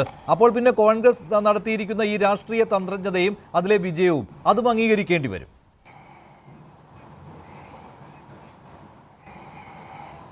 എനിക്കങ്ങനെ തോന്നുന്നില്ല. നോക്കൂ, ഇവിടെ BJP-യിൽ ഉറച്ചു നിന്നിരുന്ന BJP-യുടെ ശക്തനായിട്ടുള്ള ഒരാളെ തന്ത്രപരമായിട്ട് അടർത്തിയെടുത്ത് ഇളക്കിക്കൊണ്ട് പോകുക എന്നല്ല കോൺഗ്രസ് ചെയ്തത്. ഇവിടെ ഇളകി നിന്നിരുന്ന ഒരാളെ, എന്നെ ആരെങ്കിലും ഒന്ന് അടർത്തിക്കൊണ്ട് പോകൂ എന്ന് പറഞ്ഞിട്ട് എല്ലാ ഓപ്ഷനും ആലോചിച്ച് നിന്നിരുന്ന ഒരാളെ മറ്റെല്ലാവരും ശ്രമിച്ച കൂട്ടത്തിൽ ഇവർ ശ്രമിച്ച അവസാനം ഇവരുടെ കൂടെയാണ് അദ്ദേഹം പോയത് എന്നേ ഉള്ളൂ. അതല്ലാതെ അതിനുവേണ്ടി പ്രത്യേകമായിട്ടുള്ള എഫർട്ടോ സ്ട്രാറ്റജിയോ ഒന്നും ആവശ്യം വന്നതായിട്ട് കാണുന്നില്ല. സന്ദീപിൻ്റെ പ്രശ്നം എന്തായിരുന്നു? സന്ദീപിന് പാലക്കാട് സീറ്റ് കിട്ടിയില്ല, അതായിരുന്നു പ്രശ്നം. അതിൻ്റെ പേരിൽ അദ്ദേഹം അതൃപ്തിയിലായിരുന്നു. അതിനുശേഷം അദ്ദേഹത്തിന് കൺവെൻഷന് വേദിയിൽ ഇരിപ്പിടം കിട്ടിയില്ല. പാർട്ടി എന്നെ നന്നായി പരിഗണിക്കുന്നില്ല, ഞാൻ അർഹിക്കുന്ന അത്രയും സ്ഥാനങ്ങളും മാനങ്ങളും എനിക്ക് കിട്ടുന്നില്ല എന്നതിൻ്റെ പേരിൽ തെറ്റിയിരുന്നപ്പോൾ പാർട്ടിയിൽ ഉത്തരവാദിത്തപ്പെട്ട ആളുകൾ ചെന്ന് അദ്ദേഹത്തെ കോംപ്രമൈസ് ചെയ്യിക്കുകയും അദ്ദേഹത്തിന് എന്തെങ്കിലും ഒരു ഓഫർ കൊടുക്കുമെന്ന് അദ്ദേഹം വിചാരിച്ചു. അതുണ്ടായില്ല. സ്വാഭാവികമായിട്ട് അദ്ദേഹത്തിന് എന്തുകൊണ്ടായിരുന്നു? പാർട്ടി അദ്ദേഹത്തെ പുറത്താക്കണമായിരുന്നു. പുറത്താക്കി കഴിഞ്ഞാൽ മറ്റൊരു സ്ഥലത്തേക്ക് തെരഞ്ഞെടുപ്പിൻ്റെ സമയത്ത് ഒരു അന്തരീക്ഷത്തിലൊരു സംഘർഷം ഉണ്ടാക്കി കഴിഞ്ഞാൽ ആ മറ്റൊരു സ്ഥലത്തേക്ക് ചിലപ്പോൾ സ്വീകരിക്കപ്പെടാനുള്ള സാധ്യതയുണ്ട്. ഈ സമയത്തല്ലേ അത് നടക്കുള്ളൂ. 20-ാം തീയതി കഴിഞ്ഞാൽ ഞാൻ പോവാണെന്ന് പറഞ്ഞാൽ ആരെങ്കിലും ശ്രദ്ധിക്കുമോ? അപ്പോൾ ആ സമയം അദ്ദേഹം നന്നായിട്ട് ഉപയോഗിച്ചു. പക്ഷേ അദ്ദേഹത്തിൻ്റെ കണക്ക് ചെറുതായി തെറ്റിയ കാരണം അദ്ദേഹം 13-ാം തീയതി തെരഞ്ഞെടുപ്പ് നടക്കുന്നുള്ള കണക്കിലായിരുന്നു 3-ാം തീയതി ഫേസ്ബുക്ക് പോസ്റ്റ് ഇടുന്നത്. പക്ഷേ തെരഞ്ഞെടുപ്പ് നീട്ടിയപ്പോൾ ഇത് 20-ാം തീയതി വരെ ഈ വിഷയം പ്രലോം ചെയ്ത് കൊണ്ടുപോകാൻ സാധിച്ചേക്കില്ല എന്ന് പറഞ്ഞപ്പോൾ അദ്ദേഹം ഡോർമെൻ്റ് ആയി. ഈ ഡോർമെൻ്റ് ആയിട്ടുള്ള സമയത്ത് അദ്ദേഹം എല്ലാവരോടും ചർച്ച നടത്തി, അദ്ദേഹത്തിൻ്റെ ഓപ്ഷൻസ് മുഴുവൻ വെയിറ്റ് ചെയ്തു. അവസാനം ഇതാ തെരഞ്ഞെടുപ്പ് വീണ്ടും പടിവാതിൽക്കൽ എത്തി നിൽക്കുന്ന സമയത്ത് ഈ സമയത്ത് കേഡർമാർക്കിടയിൽ ഒരു കൺഫ്യൂഷൻ ഉണ്ടാക്കാൻ തൻ്റെ ഈ പുറത്തുപോക്ക് സഹായിക്കുമെന്നുള്ള ധാരണയിൽ ഇപ്പോൾ ഈ കോൺഗ്രസിലേക്ക് പോകുന്നു. ഇത് അദ്ദേഹം കോൺഗ്രസിലേക്കാണ് അദ്ദേഹം പോയത്. കൺഫ്യൂഷൻ ഉണ്ടാകും, ചെറിയൊരു കൺഫ്യൂഷൻ പോലും വലിയ വില നൽകേണ്ട ഒരു സാഹചര്യമാണ് പാലക്കാട് എന്ന കാര്യത്തിൽ സംശയമില്ലല്ലോ. അത് ഷോക്കാവുന്നത് BJPക്കാണ് സ്വാഭാവികമായിട്ടും. ഗെയിൻ ചെയ്യുന്നത് കോൺഗ്രസ് ആണ്. CPM ശരിക്കും ചിത്രത്തിലേ ഇല്ല എന്നാണ് തോന്നുന്നത്. അവിടെയാണ് ഇവർക്ക് കണക്ക് തെറ്റിയത്. സാധാരണഗതിയിൽ ഇങ്ങനെ ഒരു തെരഞ്ഞെടുപ്പിന് പടിവാതിൽക്ക് നിൽക്കുന്ന സമയത്ത് ഒരു പാർട്ടിയിലെ നേതാവ് പാർട്ടി വിട്ട് പോയാൽ മറ്റേത് പാർട്ടിയിലാണെങ്കിലും അണികളിൽ അത് വലിയ ഒരു കൺഫ്യൂഷൻ സൃഷ്ടിക്കുകയും അവരും ചിലപ്പോൾ മാറി ചിന്തിക്കുകയൊക്കെ ചെയ്യും. BJP അങ്ങനെയല്ല. ഇത് സംഘപരിവാർ എന്ന് പറയുന്നതിൻ്റെ നേച്ചർ തന്നെ വേറെയാണ്.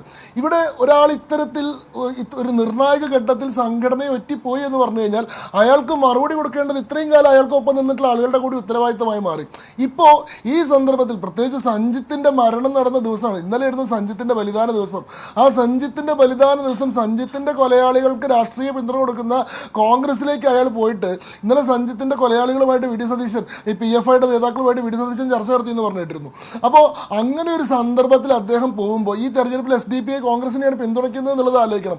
ആ ഫോൾഡിലേക്ക് പോകുമ്പോൾ ഇവിടെ സഞ്ജിത്തിനെ സ്നേഹിക്കുന്ന, ശ്രീനിവാസനെ സ്നേഹിക്കുന്ന, അവരുടെ രക്തസാക്ഷിത്വത്തിൽ വേദനിക്കുന്ന എത്രയോ ആളുകളുണ്ട്. എന്നിട്ട് ഈ ചർച്ചയിൽ വന്ന് ഈ കോൺഗ്രസിൽ ചേർന്നുകൊണ്ടുള്ള യോഗത്തിൽ അദ്ദേഹം പറയുന്നത് ഞാനല്ല ഒറ്റുകാരൻ, നിങ്ങളുടെ നേതാവാണ് ഒറ്റുകാരൻ. എന്നിട്ട് സഞ്ജിത്തിന്റെയും ശ്രീനിവാസന്റെയും മരണവുമായി ബന്ധപ്പെട്ട കാര്യങ്ങൾ പറയുന്നു. സ്വയം സേവകരുടെ ശ്രീനിവാസന്റെ കാര്യത്തിൽ ശരിയല്ലേ? ബലിദാനികളെ ഒറ്റുന്നു എന്ന് പറഞ്ഞുകൊണ്ട് അദ്ദേഹം ശ്രീനിവാസന്റെ കാര്യം ഉദാഹരിച്ചത് ശരിയല്ലേ? അല്ലല്ല, ജാമ്യം കിട്ടിയ കാര്യം അദ്ദേഹം പറഞ്ഞു, പ്രതികൾക്ക് ജാമ്യം കിട്ടിയ കാര്യം അദ്ദേഹം പറഞ്ഞു, ശരിയല്ലേ? അല്ല, അദ്ദേഹത്തിന്റെ ആരോപണം ഇതായിരുന്നു, അതിൽ നിയമ പോരാട്ടം നടത്തുന്നതിൽ വിജയിച്ചില്ല എന്നാണ്. താങ്കൾക്ക് എന്താണ് മറുപടി നൽകാനുള്ളത്? ശരിയല്ല 100% നുണയാണ് പറഞ്ഞത്, അസംബന്ധമാണ് പറഞ്ഞത്. പാലക്കാടുള്ളവർക്ക് അറിയാലോ ശ്രീനിവാസൻ കൊലപാതകവുമായി ബന്ധപ്പെട്ട കേസിൽ എന്താ നടക്കുന്നതെന്ന്. ആകെ 54 പ്രതികളാണ് ആ കേസിലുള്ളത്. അതിലാകെ ജാമ്യം കിട്ടിയിട്ടുള്ളത് 9 പേർക്ക് മാത്രമാണ്. ബാക്കി മുഴുവൻ ആളുകളും ജാമ്യം കിട്ടാണ്ടിരിക്കുകയാണ്. ഈ ജാമ്യം കിട്ടിയിട്ടുള്ള 9 ആൾക്കാരോ നേരിട്ട് കുറ്റകൃത്യത്തിൽ പങ്കില്ലാത്ത, ഇവർക്ക് വാഹനം അറേഞ്ച് ചെയ്ത് കൊടുത്തു, ഇവർക്ക് ഭക്ഷണം എത്തിച്ചു കൊടുത്തു, ഇവർക്ക് ഒളിക്കാൻ സൗകര്യം ചെയ്ത് കൊടുത്തു എന്നിങ്ങനെ ഡയറക്ട്ലി ക്രൈമിൽ ഇൻവോൾവ് അല്ലാത്ത, താരതമ്യേന കുറഞ്ഞ നേച്ചറിലുള്ള കുറ്റം ചെയ്തിട്ടുള്ള 9 ആൾക്കാർക്കാണ് ജാമ്യം കിട്ടിയത്. ബാക്കി 54-ലെ എത്രയാണ് 46 ആൾക്കാരും അല്ല 44 ആൾക്കാരും ഇപ്പോഴും ജയിലിൽ തന്നെയാണ്. ഒക്കെ പോട്ടെ, ഈ PFI എന്ന് പറയുന്ന സംഘടനയെ നിരോധിക്കാൻ തന്നെ കാരണമായിട്ട് ആഭ്യന്തര വകുപ്പ് കണ്ടെത്തിയിട്ടുള്ള 2 കേസുകളിൽ, ഒന്ന് ആലപ്പുഴയിലെ രഞ്ജിത്ത് ശ്രീനിവാസന്റെ കൊലപാതകവും 2 പാലക്കാട്ടെ ശ്രീനിവാസേട്ടന്റെ കൊലപാതകവുമാണ്. ആ ശ്രീനിവാസന്റെ കൊലപാതകമാണ് PFI എന്ന് പറയുന്ന സംഘടനയെ തന്നെ നിരോധിക്കാൻ കാരണമായത്. ആ സംഘടന ഇന്നിവിടെ പ്രവർത്തിക്കുന്നില്ല. അതുമായി ബന്ധപ്പെട്ട് അതിന്റെ സംസ്ഥാന നേതാക്കന്മാരുൾപ്പെടെ കഴിഞ്ഞ 2 കൊല്ലമായിട്ട് ജയിലിലാണ്. സംസ്ഥാന ദേശീയ നേതാക്കന്മാരുൾപ്പെടെ 2 കൊല്ലമായിട്ട് തിഹാർ ജയിലിൽ കഴിയാണ്. ആ സമയത്ത് ഇവിടെ വന്നിട്ട് പറയാണ് എന്താണ് PFIയുടെ ആൾക്കാരുമായിട്ട് സംസ്ഥാന നേതൃത്വം കൈകോർത്തു എന്ന് പറഞ്ഞാൽ ഇത് കേൾക്കുന്ന ആൾക്കാർക്ക് എന്താ തലയിലൂടെ വണ്ടി ഓടുകയാണോ വിശ്വസിക്കാൻ? എന്താണ് PFIനെ നിരോധിക്കാൻ ആരാണ് നേതൃത്വം കൊടുത്തത്? ഈ ആൾക്കാർക്കൊക്കെ എന്താ സംഭവിച്ചെന്ന് കാണുന്നവർക്ക് അറിയില്ലേ? ശ്രീനിവാസൻ കൊലപാതകത്തിൽ 54 പ്രതികളിൽ നേരിട്ട് കുറ്റകൃത്യവുമായി ബന്ധപ്പെട്ടിട്ടുള്ള ഒരാൾ പോലും ഇന്ന് വരെ ജാമ്യത്തിൽ ഇറങ്ങിയിട്ടില്ല, അകത്ത് കിടക്കുകയാണ്. നുണയാണ് സന്ദീപ് പറഞ്ഞത്. അതിനൊക്കെ മറുപടി പറയാൻ ഈ പാലക്കാട്ടുള്ള സ്വയംസേവകർക്ക് അറിയാം. ഒരു ബലിദാനിയുടെ ജീവിതം എടുത്തു വെച്ചുകൊണ്ട് സ്വന്തം പ്രസ്ഥാനത്തെ പിന്നിൽ നിന്ന് ഒറ്റുന്ന ഒരു സംഭവത്തിന് ന്യായീകരണം ചമയ്ക്കാൻ ഒരു ബലിദാനിയുടെ കാര്യം എടുത്തു പറയുന്നതൊക്കെ മറ്റൊരു കാര്യം കൂടിയുണ്ട്. ശങ്കുറ്റി ദാസ് അദ്ദേഹം ഭീഷണി നേരിടുന്ന ഒരു വ്യക്തിയായിരുന്നു. പാർട്ടിയിലും RSSലും ഭീഷണി നേരിടുന്ന ഒരു വ്യക്തിയായിരുന്നു അദ്ദേഹം. എതിരാളികൾ അദ്ദേഹത്തിന്റെ ജീവന് വിലയിട്ടതാണ്. അപ്പോൾ ആ സമയത്ത് ഒരു ഭീഷണി സന്ദേശം പോലും വന്നതാണ്. അത് പാർട്ടി മറച്ചു വെച്ചു. ഭാഗ്യം കൊണ്ട് മാത്രം, അദ്ദേഹത്തിന്റെ വീട്ടുകാരുടെ ഭാഗ്യം കൊണ്ട് മാത്രം അദ്ദേഹം രക്ഷപ്പെടുകയായിരുന്നു. അല്ലെങ്കിൽ അദ്ദേഹവും ഒരു ബലിദാനിയായി മാറിയേനെ എന്ന്. അപ്പോൾ പാർട്ടി അത്തരമൊരു ചതി അദ്ദേഹത്തോട് ചെയ്തിട്ടുണ്ടോ? ആ ഒരു ചതിയാണ് അദ്ദേഹം വിളിച്ചു പറഞ്ഞതെന്ന്. നോക്കൂ, സന്ദീപ് പാർട്ടി വിട്ട് പോകുമ്പോൾ ആൾക്കാരുടെ മനസ്സിൽ സംശയം ജനിപ്പിക്കാൻ വേണ്ടി അവാസ്തവികവും അസംബന്ധവുമായിട്ടുള്ള കാര്യങ്ങൾ പറയുകയാണ്. ഈ പറഞ്ഞ കാര്യത്തിൻ്റെ യുക്തി അങ്ങ് ഒന്ന് ആലോചിച്ച് നോക്കും. ഇപ്പോൾ എനിക്കൊരു ഘട്ടത്തിൽ വധഭീഷണി ഉണ്ടായിരുന്ന ആളാണ്. എന്നെ വിളിച്ചു പറഞ്ഞത് പാർട്ടിയല്ല, എന്നെ വിളിച്ചു പറഞ്ഞത് സ്റ്റേറ്റ് IBയിൽ നിന്ന്, ഇന്റലിജൻസ് ബ്യൂറോയിൽ നിന്ന്, സ്പെഷ്യൽ ബ്രാഞ്ചിൽ നിന്ന് ഒക്കെയുള്ള ആളുകളാണ്. മലപ്പുറത്തെ സ്പെഷ്യൽ ബ്രാഞ്ചിൽ നിന്ന് വിളിക്കും, നിങ്ങളുടെ പേര് ഇങ്ങനെ ഒരു ലിസ്റ്റിൽ കണ്ടിട്ടുണ്ട്, അതുകൊണ്ട് ഇനിയുള്ള ദിവസങ്ങളിൽ ശ്രദ്ധിക്കണം, യാത്രാ വിവരങ്ങൾ നമ്മളെ മുൻകൂട്ടി അറിയിക്കണം, അങ്ങനെ പറയും. IBയിൽ നിന്നോ അല്ലെങ്കിൽ സ്റ്റേറ്റ് പോലീസിൽ നിന്നോ ഒക്കെയാണ് ഇതുമായി ബന്ധപ്പെട്ട ഉത്തരവുകൾ വരിക. അല്ലാണ്ട് BJP ആണോ ആർക്കെങ്കിലും വധഭീഷണി ഉണ്ടോ എന്ന് കണ്ടറിഞ്ഞിട്ട് ആ നേതാക്കന്മാർക്കൊക്കെ ഇൻഫർമേഷൻ കൊടുക്കുന്നത്? അങ്ങനെയൊന്നും ഒരു വധഭീഷണി സന്ദീപിനുണ്ടായിട്ടതായിട്ട് എനിക്കറിയില്ല. മാത്രമല്ല സന്ദീപ് ഇത്തരത്തിലുള്ള ആളുകളായിട്ടൊക്കെ നല്ല ബന്ധം പുലർത്തിയിരുന്ന ആളുമാണല്ലോ. അവരുമായിട്ട് പലതരത്തിലുള്ള കച്ചവടവും പലതരത്തിലുള്ള ഇടപാടുകളൊക്കെ ഉണ്ടായിരുന്ന ആളാണ്. ഇപ്പോൾ എന്താണ്, ലക്ഷദ്വീപിൻ്റെ വിഷയത്തിലാണെങ്കിലും അതേപോലെ തന്നെ ഹലാലിൻ്റെ വിഷയത്തിലൊക്കെ ആണെങ്കിലും സംഘടനാ നിലപാടിനെ പോലും തള്ളി പറഞ്ഞുകൊണ്ട് ഒരു പ്രത്യേക വിഭാഗത്തിൻ്റെ താല്പര്യങ്ങളെ സംരക്ഷിക്കാനൊക്കെ മുന്നോട്ട് വന്നിട്ടുള്ള ആളൊക്കെയാണല്ലോ. അപ്പോൾ ആ രീതിയിലുള്ള ഭീഷണിയൊന്നും സന്ദീപ് ഫേക്ക് ആയിരുന്നു എന്നാണോ? അല്ലല്ല, അദ്ദേഹം ഫേക്ക് ആയിരുന്നു എന്നാണോ താങ്കൾ പറയുന്നത്? അങ്ങനെയാണെങ്കിൽ ഒരു ഫേക്കായ ആളെയാണോ ഇത്രയും നാൾ വക്താവായിട്ട് BJP കൊണ്ട് നടന്നിരുന്നത്? ഞാൻ അങ്ങനെയൊന്നും പറഞ്ഞിട്ടില്ല. അല്ല, പിന്നെ അത് അല്ല, കച്ചവട താല്പര്യങ്ങൾ ഉണ്ടായിരുന്നു പറഞ്ഞില്ലല്ലോ. അതൊക്കെ ഓരോരുത്തരുടെ ക്യാരക്ടറിൻ്റെ ഇൻറ്റഗ്രിറ്റി അവരവർ തന്നെ തെളിയിക്കേണ്ടതാണ്. ഞാൻ ഒന്നേ പറയുന്നുള്ളൂ, അതായത് കഴിഞ്ഞ ദിവസം വരെ ഈ പ്രസ്ഥാനത്തിലും ഈ പ്രത്യയശാസ്ത്രത്തിലും ഉറച്ചു നിന്നിരുന്ന ഒരാൾ ഇന്ന് കോൺഗ്രസിലേക്ക് പോകുമ്പോൾ ഞാൻ 100% ഹിന്ദുത്വക്കെതിരാണ് എൻ്റെ പോരാട്ടം, നരേന്ദ്രമോദിക്കെതിരെയാണ്, രാഹുൽ ഗാന്ധിയുടെ പുതിയ പടയാളിയാണ് ഞാനെന്ന് ഇന്നലെ വരെ പറഞ്ഞ കാര്യങ്ങളെ മുഴുവൻ ഓവർനൈറ്റായിട്ട് തനിക്ക് കസേര കിട്ടിയിട്ടില്ല എന്നൊരു വിഷയത്തിൻ്റെ പേരിൽ ഒരാൾക്ക് മാറ്റി പറയാൻ പറ്റുന്നെങ്കിൽ, പണ്ട് ഹിന്ദുത്വയോടോ അല്ലെങ്കിൽ ഈ സംഘപരിവാറിനോടോ ഇയാൾക്ക് വൈചാരികമായിട്ട് എതിർപ്പൊന്നും ഉണ്ടായിരുന്നില്ല. ഈ 3-ാം തീയതി ഫേസ്ബുക്ക് പോസ്റ്റ് എഴുതുമ്പോഴും കൺവെൻഷനിൽ കസേര വരാത്തതും അമ്മ മരിച്ചപ്പോൾ നേതാക്കന്മാരൊന്നും റീത്ത് വെക്കാത്തതുമായിട്ടുള്ള വ്യക്തിപരമായിട്ടുള്ള ഗ്രീവൻസ് കൃഷ്ണകുമാറിനെതിരെ മാത്രമേ ഉണ്ടായിരുന്നുള്ളൂ. നേതൃത്വത്തിനെതിരെ ഇല്ല, സംഘടനയ്ക്കെതിരെ ഇല്ല, ആശയത്തിനെതിരെ ഇല്ല. അവസാനം കോൺഗ്രസിലേക്ക് പോകാറായപ്പോൾ ഇത്രയും കാലം താൻ പോറ്റിയിട്ടുള്ള ആശയത്തെ തള്ളിപ്പറയാൻ അദ്ദേഹത്തിന് സാധിക്കുന്നെങ്കിൽ, അദ്ദേഹത്തിൻ്റെ അന്നത്തെ ഫേസ്ബുക്ക് പോസ്റ്റിൽ പറയുന്നത് തൻ്റെ മരണാസന്നയായിട്ടുള്ള അമ്മ സംഘപരിവാർ സ്ഥാപനങ്ങൾക്ക് വേണ്ടിയിട്ട് വീടും പറമ്പും ഒക്കെ വിട്ടുകൊടുത്തു എന്നാ. അപ്പോൾ അതൊക്കെ തെറ്റായിരുന്നു എന്നാണ് സന്ദീപ് ഇപ്പോൾ പറയുന്നത്. അതായത് അന്ന് വരെ പറഞ്ഞിരുന്നത് സംഘത്തിന് വേണ്ടിയിട്ട് ഒരുപാട് ത്യാഗങ്ങളും സഹനങ്ങളും സഹിച്ചിട്ടുള്ള കുടുംബമാണ് എൻ്റെ, സംഘത്തോടുള്ള ഞങ്ങളുടെ കമ്മിറ്റ്മെൻറ്റ് അത്രയും വലുതാണ്, അങ്ങനെയുള്ള ഞങ്ങളെ ഈ കൃഷ്ണകുമാർ തരം താഴ്ത്തുന്നു എന്നാണ് ഇപ്പോൾ പറയുന്നത്. ഇപ്പോൾ പറയുന്നത് സംഘം തന്നെ തെറ്റ്, വെറുപ്പിൻ്റെ കൂടാരം ഉപേക്ഷിച്ച്, വിദ്വേഷത്തിൻ്റെ കൂട്ടായ്മ ഉപേക്ഷിച്ച്, എല്ലാ ദിവസവും വിഷം കുത്തിവെക്കുന്ന കൂട്ടുകാരെ ഉപേക്ഷിച്ചിട്ട് ഞാൻ അവസാനം സ്നേഹത്തിൻ്റെ കടയിൽ എത്തിയെന്നാണ്. ഇതൊക്കെ എന്ത് തരത്തിലുള്ള ഇൻറ്റഗ്രിറ്റിയാണ് പ്രൂവ് ചെയ്യുന്നത് എന്നുള്ളത് പൊതുസമൂഹം സ്വയം വിലയിരുത്തേണ്ടതാണ്. ശരി, N. ശ്രീകുമാർ അങ്ങനെ അടർത്തിയെടുത്ത് കൊണ്ടുവന്നതുമില്ല, അല്ല, അടർന്നു പോകാൻ തയ്യാറായി നിന്ന് എവിടെയെങ്കിലും ചേക്കേറാൻ നിന്നിരുന്ന ഒരാളെ കൊണ്ടുവന്നു. അത് വലിയ രാഷ്ട്രീയ തന്ത്രജ്ഞതയോ ആ വിജയമോ ആയിട്ട് കാണേണ്ട എന്നാണ് ശംഖു പറയുന്നത്. അതുപോലെ തന്നെ അദ്ദേഹത്തിന്റെ ഇന്റഗ്രിറ്റിയുടെ കാര്യവും. അതിനുള്ള മറുപടി? അല്ല, BJP ഇന്നലെ വരെ നിന്ന ഒരാളെന്ന് ശ്രീ ശങ്കുട്ടി ദാസ് പറയുമ്പോൾ ഇന്നലെ വരെ അദ്ദേഹത്തിന് ഇന്റഗ്രിറ്റി ഉണ്ടായിരുന്നല്ലോ. അപ്പൊ അതുകൊണ്ട് നമ്മൾ അതിന്റെ വലിയ പ്രസക്തി വേണ്ട. രണ്ടാമത്തെ കാര്യം എന്താണെന്ന് വെച്ചാല്, ഈ സന്ദീപരുടെ പ്രശ്നം വ്യക്തിപരമാണെന്നാണ് BJP അല്ല, നിങ്ങൾ തന്നെയാണ് രണ്ടും പറഞ്ഞത്. ഞാനല്ല പറഞ്ഞത്, നിങ്ങൾ പറഞ്ഞ ഞാൻ തിരിച്ചു പറഞ്ഞതേ ഉള്ളൂ. അതായത് BJPയുടെ ഇന്റഗ്രിറ്റി ഉള്ള ഒരു നേതാവ് ഇപ്പൊ കോൺഗ്രസിലേക്ക് വന്നു, അപ്പൊ അദ്ദേഹത്തിന് ഇന്റഗ്രിറ്റി ഇല്ലെന്നാണ് അവർ പറയുന്നത്. അതാണ് ആ പറഞ്ഞതിന്റെ അർത്ഥം. ഒന്ന്. രണ്ടാമത്തെ കാര്യം, വ്യക്തിപരമായ പ്രശ്നങ്ങൾ ഒരു രാഷ്ട്രീയ നേതാവിന്റെ പ്രശ്നം തന്നെയാണ് മഞ്ജുഷേ. ഒരു സംഘപരിവാർ പ്രസ്ഥാനത്തിന് വേണ്ടി നിരന്തരം പ്രവർത്തിച്ച ഒരാള് അദ്ദേഹത്തിന്റെ അമ്മ മരിച്ചപ്പോൾ ആ പ്രസ്ഥാനം തിരിഞ്ഞു നോക്കിയില്ലെങ്കിൽ അതിന്റെ അർത്ഥം എന്താണ്? അദ്ദേഹത്തിന് വ്യക്തിപരമായ ദുഃഖം ഉണ്ടാവില്ല, അമ്മയല്ലേ മരിച്ചത്, അപ്പം ദുഃഖം ഉണ്ടാവും. ആ ദുഃഖത്തിൽ നിന്നും അദ്ദേഹം ഒരു തീരുമാനം എടുത്തു, എന്ത്, എനിക്ക് പറ്റിയ പാർട്ടിയല്ല ഇതെന്ന്. പിന്നീട് അദ്ദേഹം കുറെ ആലോചിച്ചത് അദ്ദേഹം വിചാരിച്ചു ഇതിലും ഭേദം എന്നെ സ്നേഹിക്കാൻ ഒരുപാട് ആളുകളുണ്ടെന്ന് അദ്ദേഹം കരുതുന്ന കോൺഗ്രസ് ആണ് മെച്ചമെന്ന് അദ്ദേഹം കരുതി. അപ്പൊ അദ്ദേഹം കോൺഗ്രസിലേക്ക് പോയി. അവിടെ രണ്ട് കാര്യങ്ങളുണ്ട്. ഒന്ന്, വ്യക്തിപരമായ കാര്യമുണ്ടെന്നുള്ള ശരി സമ്മതിക്കാം. രണ്ട്, അതിന് രാഷ്ട്രീയമുണ്ട്. എന്താണ് രാഷ്ട്രീയം? മൂന്ന് കാര്യം ഞാൻ പറഞ്ഞില്ലേ. ഒന്ന്, രാഹുൽ ഗാന്ധി അദ്ദേഹം അംഗീകരിച്ചു, നേരത്തെ എതിർത്ത ആളാണ്. രണ്ട്, സംഘപരിവാർ ആശയങ്ങളെ പൂർണ്ണമായും തള്ളി, നേരത്തെ അനുകൂലിച്ച ആളാണ്. മൂന്ന്, കോൺഗ്രസ് മുക്ത ഭാരതം എന്ന നരേന്ദ്രമോദി മുദ്രാവാക്യത്തെ അദ്ദേഹം തള്ളി, അത് രാഹുൽ ഗാന്ധിക്ക് അനുകൂലമല്ലേ. അപ്പൊ അങ്ങനെ വരുമ്പോൾ അവിടെ 2-3 കാര്യങ്ങൾ കണ്ടു കഴിഞ്ഞു. പിന്നെ ഇതിലൊരു തന്ത്രം എന്താണെന്ന് വെച്ചാൽ, പാലക്കാട്ട് ഉപതെരഞ്ഞെടുപ്പിൽ BJPക്കും CPMനും ഒരു അത്യാർത്ഥി വന്നു പെട്ടെന്ന്. BJP പറഞ്ഞു ഞങ്ങൾ ജയിക്കും, അത് ശ്രീധരൻ സാറിന് കിട്ടിയ വോട്ട് വെച്ചുകൊണ്ട് പറഞ്ഞു. CPM ജയിക്കില്ലെന്നറിയാം, പക്ഷെ അവരെ കോൺഗ്രസിനെ തോൽപ്പിക്കാൻ അവർ ശ്രമിച്ചു. ഈ രണ്ട് കൂട്ടരും ഉണ്ടാക്കിയ തന്ത്രങ്ങളെല്ലാം അവിടെ പരാജയപ്പെട്ടു. CPM ആദ്യം നോട്ട് കൊണ്ടുവന്നു, പരാജയപ്പെട്ടു. പിന്നെ സ്പിരിച്ചു കൊണ്ടുവന്നു, പരാജയപ്പെട്ടു.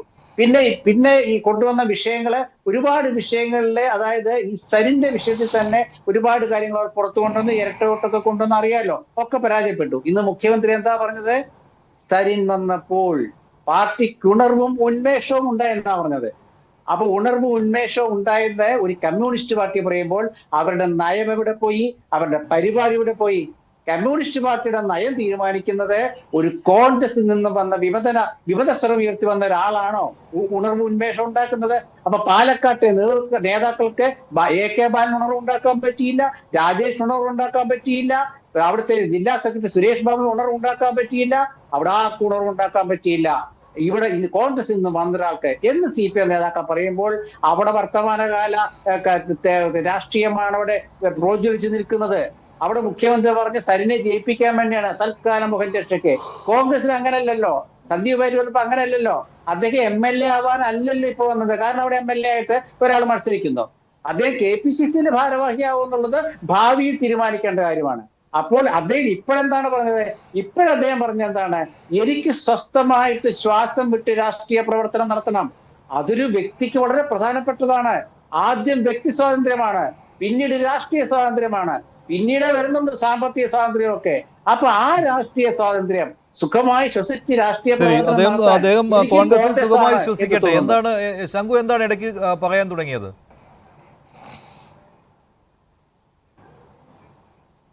അല്ല, അദ്ദേഹം പറഞ്ഞു സ്വന്തം അമ്മയല്ലേ, അമ്മ മരിച്ചിട്ട് അവർ വന്നില്ലെങ്കിൽ വിഷമം ഉണ്ടാവില്ല, വിഷമത്തിന്റെ അടിസ്ഥാനത്തിൽ എടുത്ത തീരുമാനമാണെന്ന്.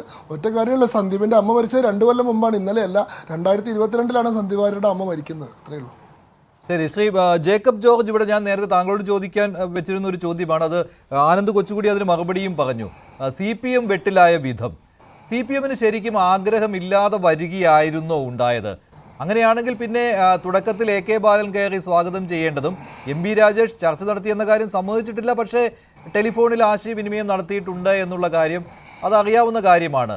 സന്ദീപ് വാര്യർ സംസാരിച്ചിരുന്നു MB രാജേഷുമായിട്ട്. തുടർന്ന് AK ബാലൻ പരസ്യമായിട്ട്, അത് ന്യൂസ് 18 അദ്ദേഹം പറയുകയും ചെയ്തിരുന്നു. ഞാൻ അദ്ദേഹത്തിൻ്റെ ഇൻ്റർവ്യൂ എടുത്തതാണ് AK ബാലൻ്റെ.